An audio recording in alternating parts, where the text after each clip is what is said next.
Hi, my name's Eric Millard, and I'm the trumpet professor at the University of North Carolina at Charlotte, and I want to talk about this year's all-state audition for grades 9 and 10 on trumpet, which is Vander Centaurus.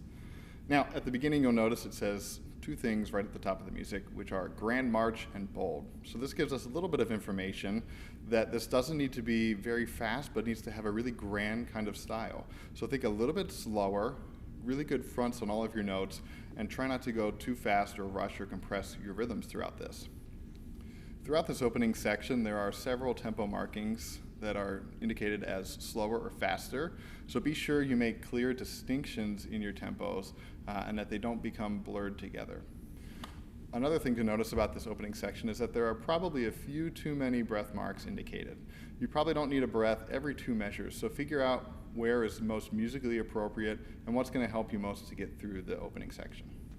When you get to the moderato section, keep it light and bouncy in style. Our natural tendency is to play staccato notes a little bit too short, so think again a little bit bouncier and rounder in note shapes, and be careful not to compress rhythms. While we're playing technique, it's important to think about the musical phrasing that you want to have. So be sure that all of your 16th notes have some sort of direction, and that there's still great phrasing through this entire technical section. When you're considering your tempo for the moderato, think about your technical limitations. Are you going to single or double tongue this? And that should play into what tempo you decide to go. Remember, it's more about playing clean and accurately while playing great music than by trying to impress someone and playing too fast and perhaps getting a little bit out of control. The trio section is marked dolce, which means sweetly. So this is a really great section to demonstrate your control and versatility on the trumpet.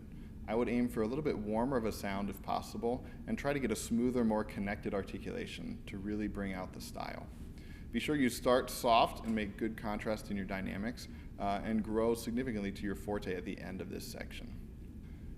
When you get to the coda, there's a short cadenza at the beginning, and this is an opportunity for you to have musical liberty. Be sure you take a little bit of time and have fun musically throughout this section. When you get to the Allegro, be sure you have a lot of musical and stylistic energy that pushes all the way into the last note. Just be careful that you don't rush or go too fast that you get out of control in this section.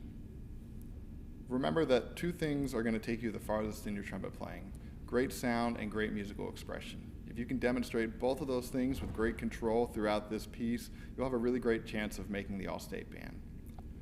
Once again, my name is Eric Millard, and I'm the trumpet professor at UNC Charlotte. I hope all of this information is helpful, and I wish you the best of luck in your auditions.